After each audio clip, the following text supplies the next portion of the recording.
Good evening students, welcome class 6। ये आपकी last video है इस चैप्टर की। इस वीडियो में मैंने चैप्टर को कवर करने की कोशिश की है। चैप्टर सेकंड, जैसे कि आपको पता है चल रहा है आपका कंपोनेंट्स ऑफ फूड, फूड के कंपोनेंट्स पार्ट। अब उसमें हमें ओबेसिटी से करना है।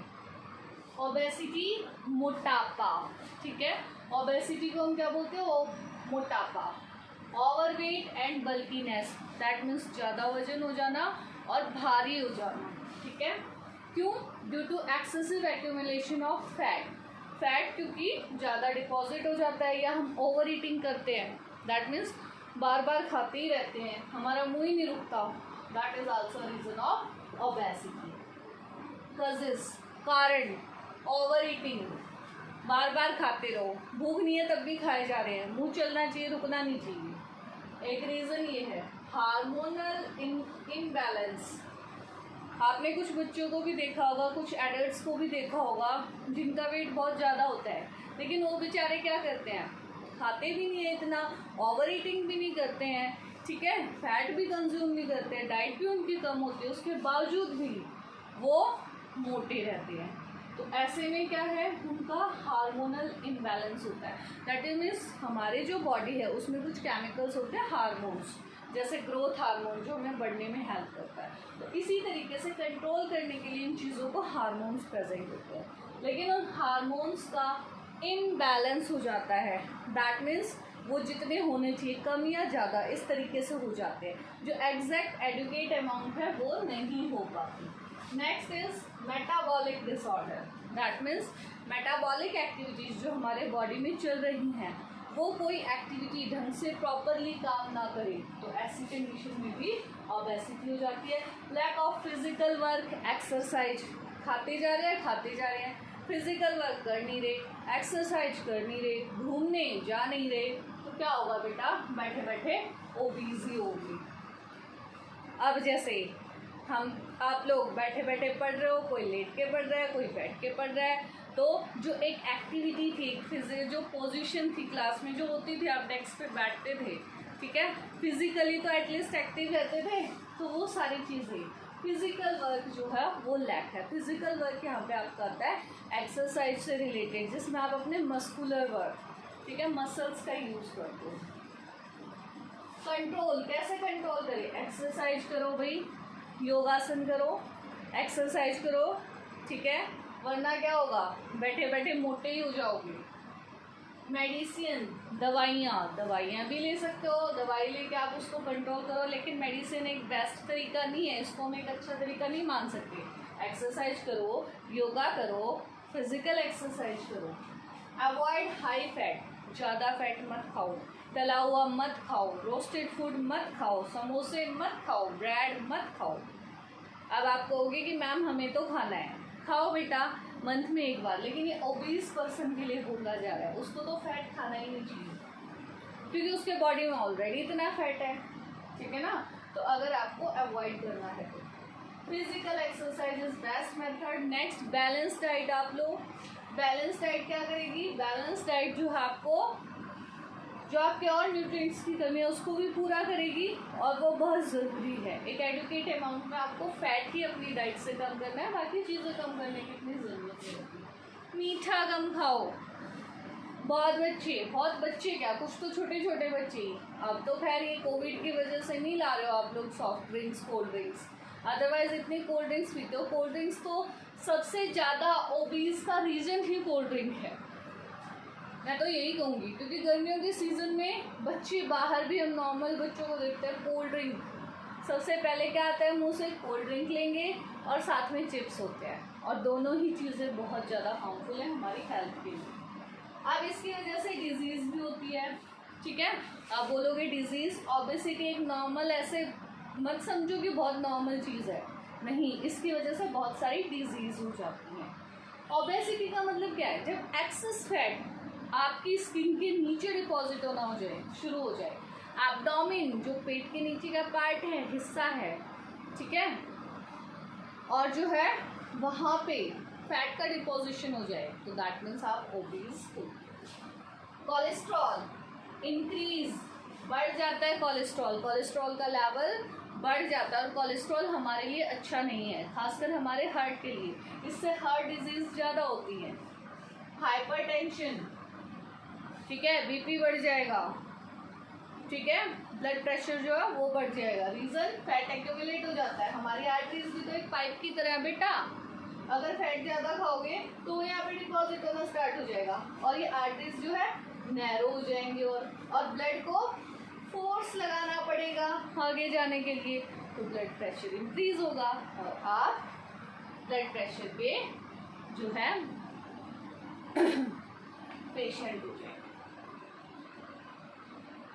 आर्ट्रियोस्क्लेरोसिस, आर्टरीज में डिपोजिशन, वही आर्टरीज में जो है फैट डिपॉजिट होना स्टार्ट हो जाता है, आर्टरीज नैरो हो जाती है, यहाँ तक कि रैप्चर भी हो सकती है, फट भी सकती है, ये मत समझना ऐसे ही। नेक्स्ट इज डायबिटीज़, डायबिटीज़ भी इसी से, क्योंकि जो ब्लड है, ब्लड में आपका शुगर का लेवल ज़्यादा हो जाएगा, उसको बॉडी कंट्रोल नहीं कर पाएगा, तो डायबिटिक हो जाओगे, क्योंकि ब्लड तो अपने अकॉर्डिंग फ्लो कर रहा है, ठीक है।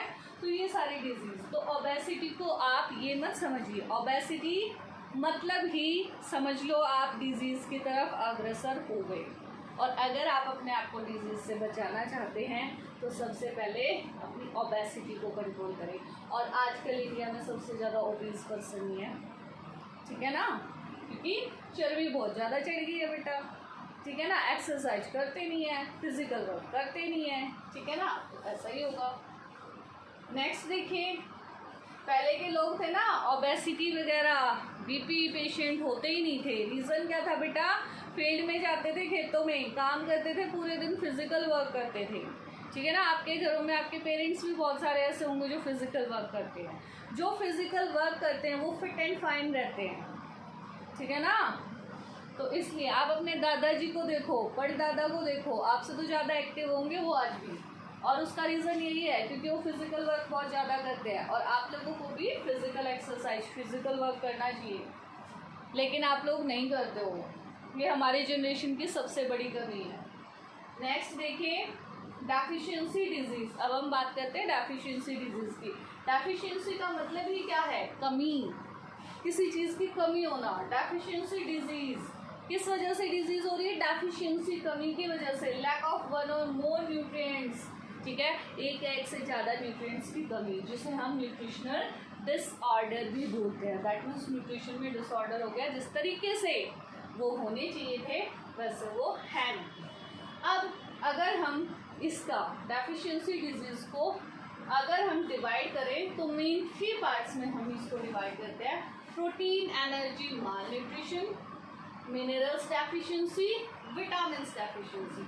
PEM protein energy malnutrition, जो कि प्रोटीन और कार्बोहाइड्रेट की वजह से डेफिशिएंसी होती है, मिनरल्स की वजह से डेफिशिएंसी, एंड विटामिन्स की वजह से, विटामिन्स नहीं है आपकी डाइट में, उसकी कमी की वजह से, ठीक है। तो आगे हम इनको पढ़ेंगे, लेकिन पहले हम कार्बोहाइड्रेट डेफिशिएंसी की बात करते हैं। कार्बोहाइड्रेट में कमी, कार्बोहाइड्रेट अगर आप सही अमाउंट में नहीं ले रहे, कम से कम आपके एज ग्रुप के बच्चों को 320 ग्राम्स के करीब कार्बोहाइड्रेट लेना होता है, ठीक है।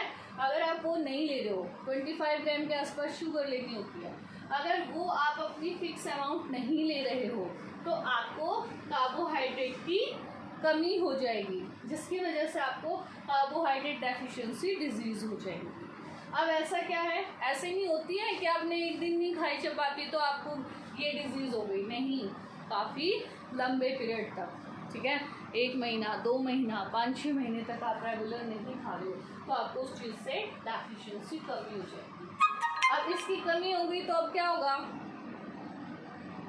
अब कमी हो गई है तो आपको एनर्जी, आपका स्टेमिना घट जाएगा, आपकी काम करने की एनर्जी जो है वो कम हो जाएगी, ठीक है, आपको एनर्जी नहीं मिलेगी जो कि आपको मिलनी चाहिए।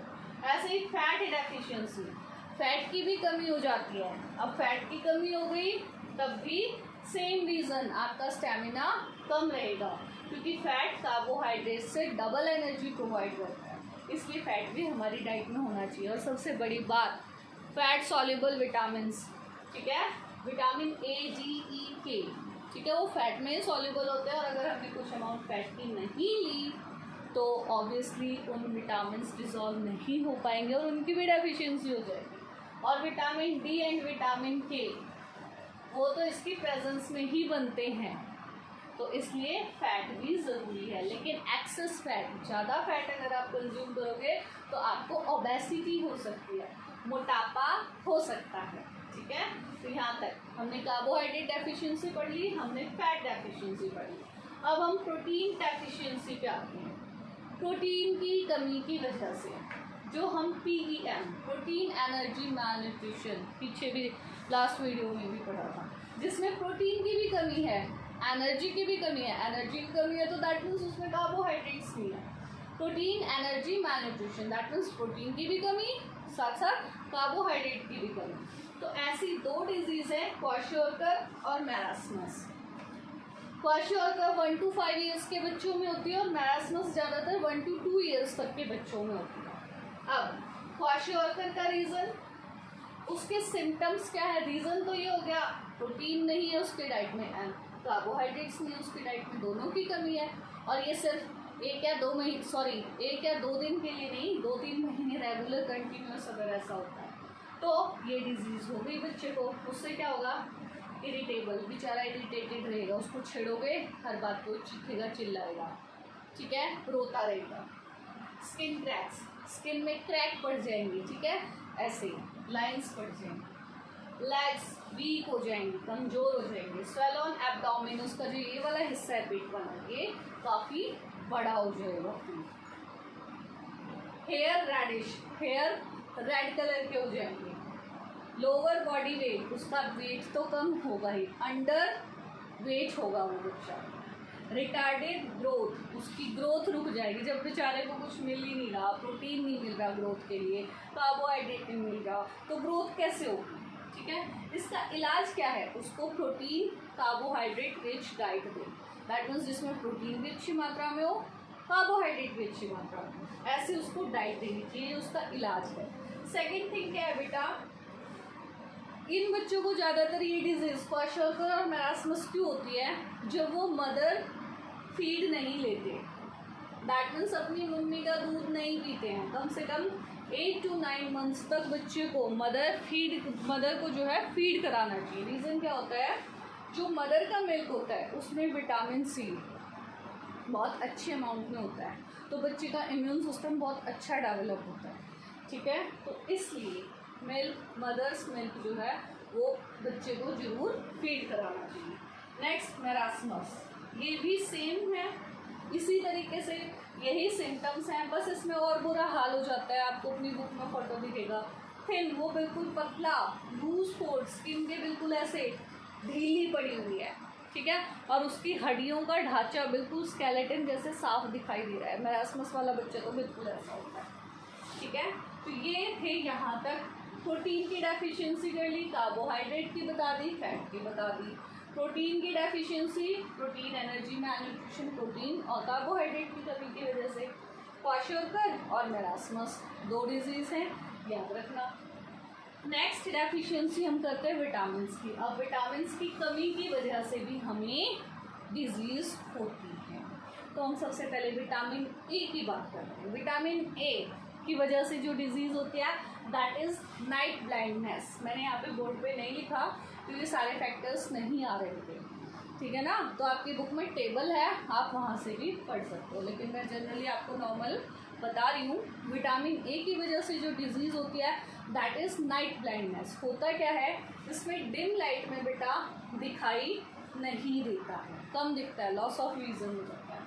B1 की वजह से जो डिजीज़ होती है दैट इज़ बेरी, इसमें क्या होती है, मसल्स वीक हो जाती है, कमज़ोर, लेग्स में पेन होना शुरू हो जाता है, ठीक है। और हमें आजकल ज़्यादातर डिजीज़ विटामिन बी से होने लग रही है। B2 स्किन की डिजीज़ ज़्यादातर किसकी वजह से होती है, विटामिन B2 की वजह से। तो इसके लिए जो है स्किन्स, जो आप देखोगे स्किन का जो अलग सा रेडिश सा कलर होता है, वो कलर आपको ढंग से दिखाई नहीं देगा, पेल सा कलर होता है। B4 पेलेग्रा डिजीज़ है, ठीक है। इसमें क्या होता है, swell on and redness of gums and tongue, जो हमारे गम्स मसूड़े हैं और टंग जीभ है उसमें रेडनेस आ जाती है, रेड कलर की हो जाती है, ठीक है, सूज सी जाती है। B9, vitamin B9, anaemia, constipation, diarrhoea. Anaemia भी होता है इसकी वजह से, कॉन्स्टिपेशन कब्ज हो जाती है, पीसेस में प्रॉब्लम होती है। डायरिया आप बहुत अच्छे से जानते हो, वाटर की कमी विटामिन B9 की वजह से। अब इसकी वजह से क्या होगा, फैटीग, थकावट रहेगी, आपकी लेग्स जो है वो उनमें पेन होगा। स्ट्रेस, आपके ऊपर दबाव बढ़ेगा, आपको लगेगा जैसे मेंटली आप किसी स्ट्रेस में हो, दबाव में हो। क्रैकिंग कॉर्नर्स ऑफ माउथ, आपका जो माउथ है ना उसके साइड में क्रैकिंग कॉर्नर्स जो हो जाते हैं, मुंह आ जाता है जो आपका, वो विटामिन बी की कमी की वजह से होता है। B12, और आपको विटामिन बी के क्या देते हैं फिर, वो कैप्सूल्स देते हैं डॉक्टर। B12 की वजह से भी अनीमिया होता है, इसमें बिल्कुल पीला दिखने लग जाता है इंसान। लॉस ऑफ स्टेमिना, काम करने की क्षमता कम हो जाती है। स्टेमिना मीन्स उसका जो काम करने की पावर है, जोश है, वो कम हो जाता है। ठीक है, तो ये विटामिन बी की से रिलेटेड था। Next vitamin C, scurvy. ठीक है, जिसमें क्या होता है, गम्स में ब्लीडिंग हो जाती है।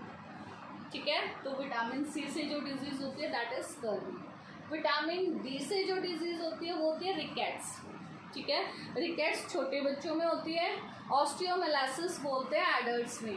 होता क्या है, जैसे लैग्स आपके ऐसे होते हैं ना, यू बेंड हो जाती हैं रिकेट्स में। ठीक है, सॉफ्ट हो जाती हैं, ठीक है, मुलायम हो जाती हैं, बॉडी के वेट को टॉलरेट नहीं कर पाती और ऐसे बेंड हो जाती है बहुत। नेक्स्ट विटामिन ई, बेसिकली ये रिप्रोडक्शन में रिप्रोडक्टिव प्रॉब्लम्स इससे होती हैं। ठीक है, तो इसके बारे में आपको इतना ज़्यादा डिटेल में जानने की ज़रूरत नहीं है। ठीक है, ये रिप्रोडक्शन से रिलेटेड है, दैट मीन्स ऑफस्प्रिंग्स जो पैदा होते हैं उससे रिलेटेड इसमें डिजीज हो जाते हैं जब विटामिन ई प्रॉपरली ना लिया जाए तो। Next is vitamin A, B, C, D, E, last है गया विटामिन के, हीमोरेज। ठीक है, हीमोरेज हो जाता है, उसका मतलब क्या है भाई, दैट मीन्स जो आपके ब्लड की क्लॉटिंग है वो स्लो हो जाती है। इस डिजीज़ में क्या हो जाता है, आपके अगर कहीं भी कट लगा तो आप उसको दबा लेते हो बेटा, ठीक है, थोड़ी देर बाद आप देखते हो वो बंद हो जाता है। ठीक है, लेकिन हीमोरेज में क्या होता है, ब्लड लॉस ज़्यादा होता है, ज़्यादा ब्लड निकलता है, तो उसमें क्या है उसके सिम्टम्स, आपका जो क्लॉटिंग वाला पार्ट है धीरे स्लो क्लॉटिंग होगी और ब्लड ज़्यादा निकलेगा। ठीक है, अगर विटामिन के की कमी हुई तो सारे विटामिन बहुत इंपॉर्टेंट है और सबकी टेबल बनी हुई है, आप उस टेबल को अच्छे से पढ़ सकते हो और अगर कोई कंफ्यूजन है तो आप पूछ भी सकते हो। अब हम बात कर लेते हैं मिनरल्स की भी साथ साथ, क्योंकि ये कोई ज़्यादा बड़े टॉपिक्स नहीं थे, टेबल्स बनी हुई हैं प्रॉपरली, इसलिए मैंने इनको ले लिया। मिनरल्स की डेफिशिएंसी, हालांकि हमें कम अमाउंट में चाहिए विटामिन भी और मिनरल्स भी, लेकिन इसकी वजह से डेफिशिएंसी तो होती ही है। एक तो मैग्नीशियम की डेफिशिएंसी की वजह से क्या होता है, हाई बीपी, ब्लड प्रेशर वाली जो डिजीज़ हैं वो मैग्नीशियम अगर हमारी बॉडी में कम अमाउंट में है तो उससे होगा। अब बीपी हाई होगा तो ऑब्वियसली हमारे जो हार्ट है, ब्लड फ्लो है, उस पर अफेक्ट करेगा। कैल्शियम और फास्फोरस से, टिपिकली आपको पता है कैल्शियम और फास्फोरस दोनों ही किस लिए ज़रूरी हैं, हमारे बोन्स के लिए, ठीक है ना, हड्डियों के लिए, टिप के लिए। तो अगर हम कैल्शियम और फास्फोरस नहीं लेंगे तो हमारी बोन्स पे इफेक्ट पड़ेगा। ठीक है, तो ये कैल्शियम और फास्फोरस की बात करते हैं। आयरन की वजह से जो डिजीज़ होती है that is anaemia, Fe iron का सिंबल है। ठीक है, अनीमिया में क्या होता है, आपको जो है चलने फिरने में वीकनेस लगती है। ठीक है, कमजोरी लगती है जब ब्लड कम होता है, अनीमिया। आई आयोडीन का सिंबल है, आयोडीन की वजह से जो डिजीज़ होती है दैट इज़ ग्वाइटर डिजीज़ होती है। ग्वाइटर में क्या होता है, यहाँ घेंगा हो जाता है, ऐसे आयोडीन की कमी हो जाती है। लेकिन जो समुद्र के पास कोस्टल एरियाज़ में लोग रहते हैं ना, उन्हें आयोडीन की कमी नहीं होती क्योंकि वो सी फूड खाते हैं और सी फूड में आयोडीन होता है एक्सेस, सही अमाउंट में मतलब। ठीक है, तो इसलिए आयोडीन की कमी से ग्वाइटर डिजीज़ हो जाएगी। फ्लोरीन की कमी से टूथ डेके होता है, दैट मीन्स दांत आपके गलनी शुरू हो जाता है। सोडियम एंड पोटेशियम, इसकी वजह से डिहाइड्रेशन, दैट मीन्स पानी की कमी हो जाती है, इसलिए सोडियम एंड पोटेशियम को भी लेना ज़रूरी है, अदरवाइज वाटर की कमी हो जाएगी, क्योंकि ये आयंस जो है वाटर को एब्जॉर्ब करते हैं हमारे बॉडी में। तो मिनरल्स में तो ऐसा कुछ खास इतना है नहीं। आपको ध्यान रखना है कि कैल्शियम और फास्फोरस इम्पॉर्टेंट हैं, जो कि बोन्स के लिए हैं, ठीक है, बोन से रिलेटेड उसमें डिजीज़ हो जाती है। फ्लोरीन टूथ डेके का रीज़न है। इसके अलावा आयरन की कमी की वजह से अनीमिया होता है, ठीक है। आयोडीन की कमी की वजह से ग्वाइटर डिजीज़ होती है, ठीक है। और बाकी आपकी टेबल में और भी मिनरल्स दे रखे हैं, ठीक है। तो ये मेन मिनरल्स थे जो मैंने आपको बताए हैं, जिनके रिक्वायरमेंट्स ज़रूरी है। कैल्शियम और फास्फोरस जो है हमारे बोन्स और टिथ को हेल्दी रखने के लिए बहुत ज़रूरी है, और बच्चों में तो बहुत ज़्यादा कैल्शियम की ज़रूरत होती है। तो इस सब से रिलेटेड हमारा चैप्टर कंप्लीट हो गया बेटा। फिर भी आपको कोई डाउट रहता है तो आप क्लास में, ऑनलाइन क्लास में पूछ सकते हो, ठीक है। ओके बेटा, दैट्स ऑल।